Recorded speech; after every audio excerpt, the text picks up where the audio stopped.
भरे जंगल में एक शेरनी अपने 2 बच्चों के साथ रहती थी।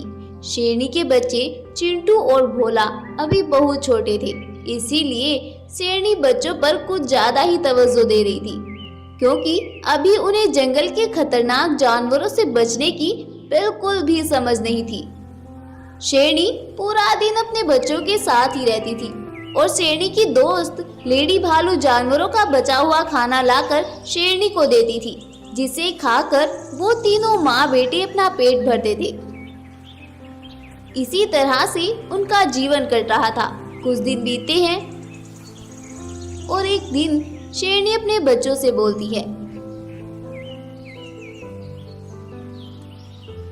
मेरे बच्चों, मेरी बात तुम ध्यान से सुनो। मैं तुम्हारे लिए जंगल से ताजा मांस लाने जा रही हूँ। बहुत दिन हो गए हम जानवरों का बचा हुआ ही खा रहे हैं। आज मैं तुम्हें शिकार करके भोजन ला कर देती हूँ, लेकिन बेटा इतना मैं जंगल से वापस आऊं तुम गुफा के अंदर ही रहना, बाहर मत आना।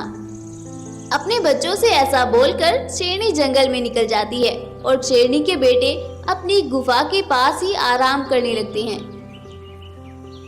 और उधर शेरनी जंगल में शिकार की तलाश करने लगती है।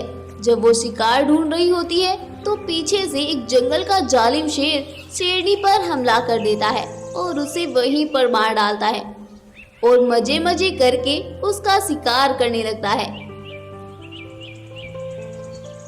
और देखते ही देखते वो शेरनी को पूरा चट कर जाता है। ओहो, आज तो मजे ही आ गए। बहुत दिन के बाद आज पेट भर खाना नसीब हुआ है, और वो भी ताजा ताजा। अगर रोज ऐसा भोजन मिलता रहे तो फिर तो जिंदगी बहुत हसीन हो जानी है। उधर शेरनी के बच्चे अपनी माँ का इंतजार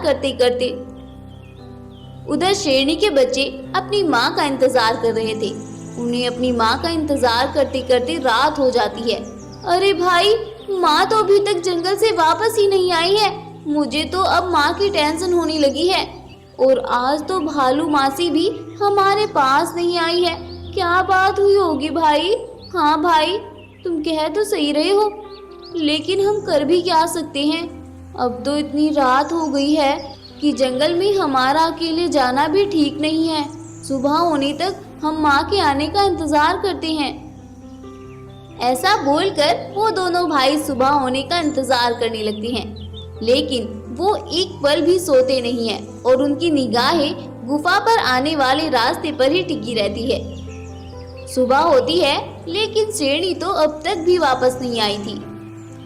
अरे भाई, माँ तो अब तक भी नहीं आई है और अब तो सुबह भी हो गई है। भाई चलो, हम अब माँ को ढूंढने चलते हैं।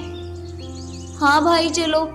ऐसा बोलकर वो दोनों भाई जंगल में निकलते हैं और अपनी माँ को जंगल में तलाश करने लगते हैं।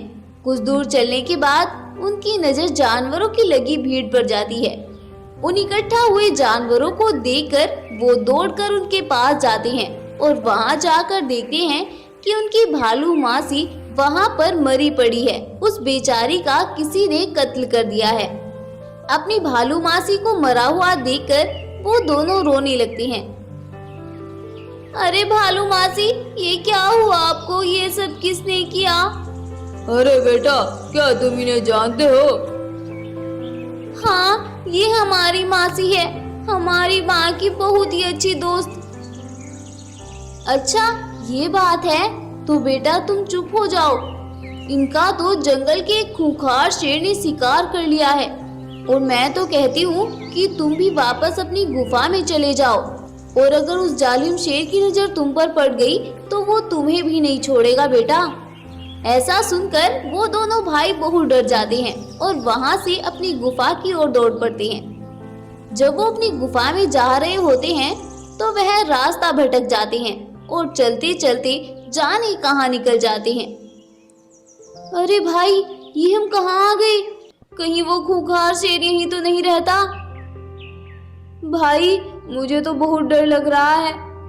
मुझे भी। चलो जल्दी से यहाँ से वापस चलते हैं भाई। जैसे ही वो वहाँ से वापस चलने लगते हैं तभी वहाँ पर कुछ रोशनी होने लगती है और उस रोशनी में से दो जादुई घर वहाँ पर प्रकट होते हैं। और उनमें से एक घर के अंदर से एक गोल्डन रंग की बाघिन बाहर आती है और वह उन दोनों भाइयों से बोलती है, अरे बेटा, तुम क्यों इतने परेशान जंगल में घूम रहे हो? वो हमारी शेरनी माँ ना जाने कहाँ चली गई है, हम उन्हें ही ढूंढ रहे हैं। तुम घबराओ नहीं बेटा, मैं तुम्हें अपनी दिव्य शक्तियों से देखकर बताती हूँ कि तुम्हारी माँ कहाँ है। बाघिन अपनी दिव्य शक्तियों से शेरनी को तलाश करने लगती है। तभी वह देखती है कि जंगल के एक शेर ने उनकी माँ का बहुत ही बेरहमी से कत्ल कर दिया है। अरे बेटा, तुम परेशान क्यों होते हो? तुम्हारी माँ किसी काम से दूसरे जंगल गई है और वह जल्दी ही वापस आ जाएगी। इतना तक मैं तुम्हारे साथ तुम्हारी गुफा पर चलती हूँ और तुम्हारा ख्याल रखती हूँ। बाघिन ऐसा बोलकर उनके साथ उनकी गुफा की ओर चल देती है। बाघिन उनसे झूठ बोलती है क्योंकि अभी वो बच्चे बहुत छोटे थे, इसीलिए वो उनके सामने उनकी माँ के मरने का जिक्र नहीं करती है। लेकिन वह मन ही मन उस जालिम शेर को मारने का प्लान बना लेती है। रात होती है, जब वो दोनों बच्चे सो जाते हैं तो बाघिन चुपके से जंगल में जाती है और उस जालिम शेर की गुफा पर जाकर वह उसकी गुफा में आग लगा देती है और जिसमें वह जालिम शेर जलकर राख हो जाता है। और बाघिन उन बच्चों के साथ खुशी खुशी उस जंगल में रहने लगती है।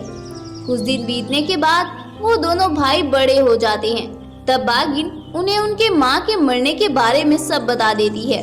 अपनी माँ की मौत का सुनकर उन दोनों को बहुत दुख होता है और वह बाघिन भी अपने लोक वापस